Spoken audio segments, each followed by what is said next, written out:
سورة الاحزاب آیت نمبر 4۔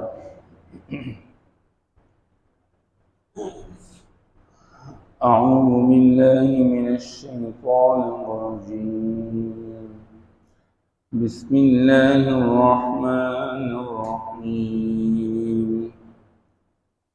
ما جعل اللہ لرجل من قلبین فی جوفہ وما جعل أزواجكم اللائي تظاهرون منهن أمهاتكم وما جعل أدعياءكم أبناءكم ذلكم قولكم بأفواهكم والله يقول الحق وهو يهدي السبيل۔ صدق اللہ العظیم۔ ما جعل اللہ لرجل من قلبین فی جوفہ، نہیں بنایا ہے اللہ نے کسی بندہ کے لیے دو دل اس کے سینے کے اندر۔ جوف پیٹ کو کہتے ہیں لیکن مراد یہاں پر سینہ ہے۔ وما جعل ازواجکم اللائی، اور نہیں بنایا اللہ نے تمہاری ان بیویوں کو تظاہرون منہن، جن کے ساتھ تم زہار کرتے ہو، امہاتکم، تمہاری مائیں۔ وما جعل ادعیاءکم ابناءکم، اور نہیں بنایا تمہارے منہ بولے بیٹے کو حقیقی بیٹے۔ ذالکم قولکم بافواہکم، یہ تمہارا ایک قول ہے تمہارے منہ کے ساتھ۔ واللہ یقول الحق، اور اللہ جل شانہ حق بات کہتے ہیں۔ وہ یہدی السبیل، اور وہ سیدھا راستہ دکھلاتا ہے۔ اس آیت کے اندر عرب کے 3 رسومات کا ذکر ہے۔ پہلا رسم یہ تھا، کوئی بندہ جب حد درجہ سمجھدار ذہین ہوا کرتا تھا، لوگ کہتے تھے کہ یہ 2 دل رکھنے والا ہے، اس کے سینے میں 2 دل ہیں۔ آپ صلی اللہ تعالی علیہ وسلم ایک مرتبہ نماز میں کوئی سہوا ہو گیا تو لوگ کہنے لگے جی ان کے 2 دل ہیں، ایک دل کے ساتھ یہ اپنے رب کے ساتھ مشغول رہتے ہیں اور دوسرے دل کے ساتھ یہ مومنوں کے ساتھ مشغول رہتے ہیں۔ ایسے ہی مشرکین کے اندر ایک بندہ تھا، وہ انتہائی زیرک و سمجھدار انسان تھا۔ اس کے بارے میں لوگوں کا یہ گمان تھا کہ اس کے سینے میں 2 دل ہیں۔ تو اللہ جل شانہ نے اس رسم کی تردید کی اور فرمایا ما جعل اللہ لرجل من قلبین فی جوفہ، اللہ جل شانہ نے کسی بندے کے لیے اس کے سینے میں 2 دل نہیں بنائے ہیں، دل ایک ہی ہے اور ایک کی طرف متوجہ ہوتا ہے۔ ہمارے ہاں بھی لوگ کوشش کرتے ہیں، کوئی ذکر میں بھی لگا رہتا ہے تو ساتھ دوسرے کے ساتھ باتیں بھی کرتا رہتا ہے۔ ایسا کبھی نہیں ہوتا کہ بندہ ایک دل کے ساتھ انسانوں کی طرف بھی متوجہ اور اللہ کی طرف بھی متوجہ ہو، خواہ توجہ ٹوٹ جاتی ہے۔ دوسری چیز جو یہاں پر بیان کی گئی وہ ہے زہار کا مسئلہ، کیونکہ مسئلہ زہار یہ اس زمانے کے اندر لوگ اپنی بیوی کو تشبیہ دیتے تھے اپنی ماں کے پیٹھ کے ساتھ، ران کے ساتھ، کہ تو مجھ پر میری ماں کی طرح ہے، یا تو مجھ پر میری ماں کی ران کی طرح ہے، یا تو میرے لیے ماں کی پیٹھ کی طرح ہے، پشت کی طرح ہے۔ چونکہ اس سے مقصود یہ ہوتا تھا کہ اس عورت کو اپنے اوپر ہمیشہ کے لیے حرام سمجھتے تھے، اس کے قریب نہیں جاتے تھے۔ اللہ جل شانہ نے اس بارے میں تردید کر کے یہ فرمایا کہ تمہاری وہ بیویاں جن کے ساتھ تم زہار کرتے ہو وہ تمہاری حقیقی مائیں نہیں بنتی۔ جس طرح ماں بندے پر حرام ہوتی ہے اس کی وجہ سے وہ بیویاں تمہاری مائیں نہیں بنتی ہیں، تم پر ہمیشہ کے لیے حرام نہیں ہوتی ہیں۔ البتہ اس کے لیے طریقہ یہ ہے کہ تم کفارہ ادا کرو، تو کفارہ ادا کرنے کے بعد تمہاری وہ جو بیویاں ہیں تمہارے لیے حلال ہو جائے گی۔ اور اس کفارے کا تذکرہ قرآن نے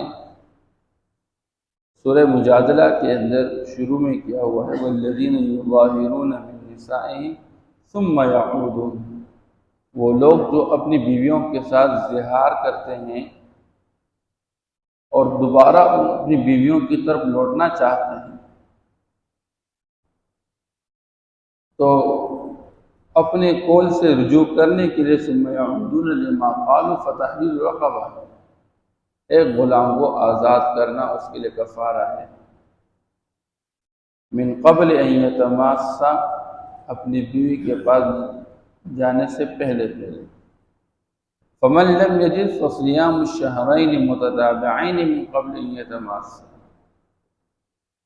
اگر کوئی اتنی طاقت نہیں رکھتا کہ غلام خرید کر آزاد کر سکے تو پھر یوں کر لے کہ 2 مہینے مسلسل روزے رکھے اپنی بیوی کے قریب جانے سے پہلے۔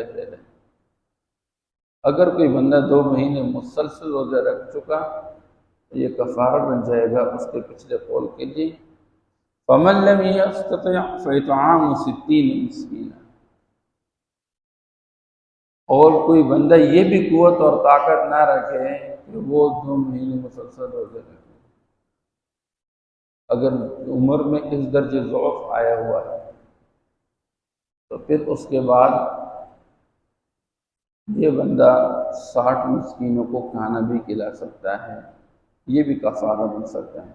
تو ایک غلام کا آزاد کرنا یہ نہیں ہے تو 2 مہینے مسلسل روزے رکھنا، اگر اس کی قوت اور طاقت نہیں ہے، بدن میں شدید کمزوری ہے، بیماری لاحق ہے، عام حالات میں نہیں، تو پھر 60 مسکینوں کو کھانا کہنا۔ ذَلِكَ لِتُؤْمِنُوا بِاللَّهِ وَرَسُولِهِ، یہ اللہ جل شانہ ایمان والوں کے لیے حکم بیان کرتے ہیں۔ اس لیے جو لوگ اللہ اس کے رسول پر یقین رکھتے ہیں تو ان کے لیے یہی ہے، اگر ان سے اس طرح زہار کا مسئلہ صادر ہو گیا تو اس کے لیے کفارہ کے طور پر ان تینوں میں سے کوئی ایک کر لیں۔ وَمَا جَعَلَ أَدْعِيَاءَكُمْ أَبْنَاءَكُمْ، یہ ایک اور رسم تھا کہ بعض اوقات کوئی بندہ کسی کو بیٹا کہہ دیتا تو ایک زبانی بیٹا کہنے کی وجہ سے کوئی بندہ حقیقی بیٹا نہیں بنتا، وہ لوگ اس کو حقیقی بیٹے کی طرح شمار کرتے تھے، اس بچے کو پھر میراث میں بھی حقدار سمجھتے تھے، اور اس بچے کو اس درجے شمار کر دیتے کہ اس کی بیوی کے ساتھ بیوہ ہونے کے بعد یا مطلقہ ہونے کے بعد اس کے ساتھ نکاح کو حرام سمجھتے تھے۔ اور جی یہ میرے بیٹے کی بیوی ہے۔ ہمارے آج کے معاشرے میں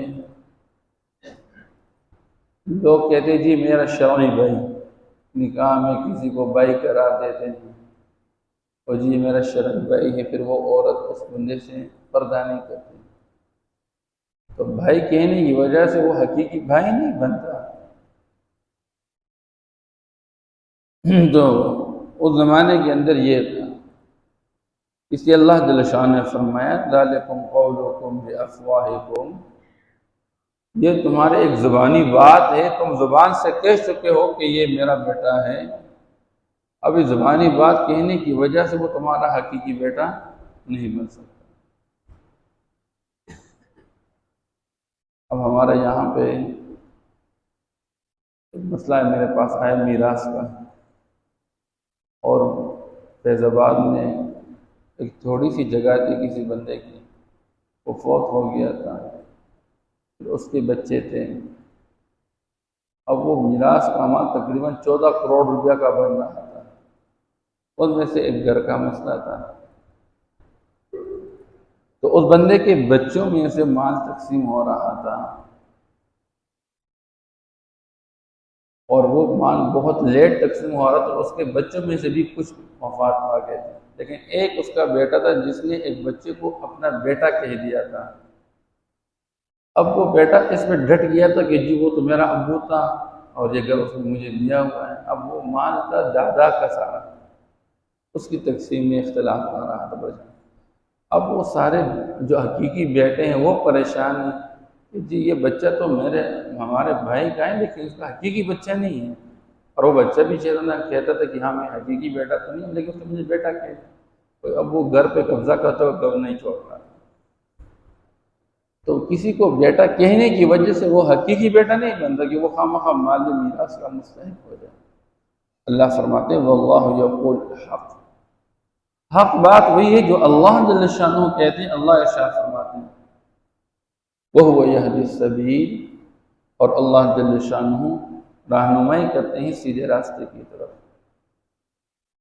اور یہ جو بنیادی بات یہاں پر سمجھائی جا رہی ہے انشاءاللہ کل کی تفصیل پڑھ لیں گے۔ آپ صلی اللہ تعالیٰ علیہ وسلم نے اپنے زمانے کے اندر ایک بچے کو بیٹا کہہ دیا تھا جس کا نام تھا حضرت زید رضی اللہ تعالیٰ عنہ۔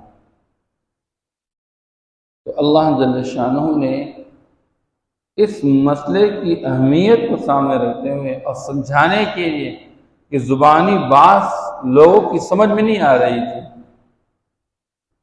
اللہ جل شانہ حضور پاک صلی اللہ علیہ وسلم کی زندگی کے اندر آپ صلی اللہ علیہ وسلم کے عمل سے یہ بات ثابت کر دی کہ کوئی منہ بولا بیٹا حقیقی بیٹا نہیں بن سکتا۔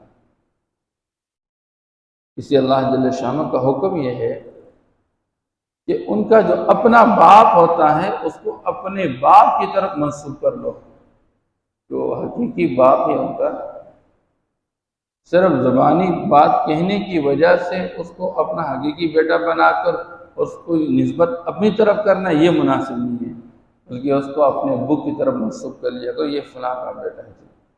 اور یہی انصاف کی بات ہے، انشاءاللہ کی تفصیل کل پڑھ لیں گے۔ ما جعل اللہ لرجل من قلبین فی جوفہ، نہیں بنایا اللہ نے کسی بندے کے لیے دو دل اس کے سینے میں۔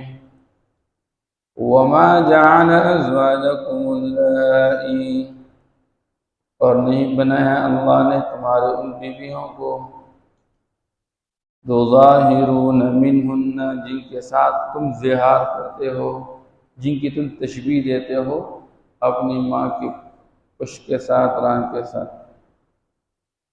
امہاتکم، تمہاری مائیں، حقیقی مائیں۔ وما جعل ادعیاءکم ابناءکم، نہیں بنایا تمہارے منہ بولے بیٹے کو تمہارے حقیقی بیٹے۔ ذالکم قولکم بافواہکم، یہ تمہارا قول ہے تمہارے منہ سے۔ واللہ یقول الحق، اور اللہ جل شانہ سچی بات کہتے ہیں، حق کہتے ہیں۔ وَهُوَ يَهْدِي السَّبِيلَ، اور وہ رہنمائی کرتے ہیں سیدھے راستے کی طرف۔ صدق اللہ العظیم۔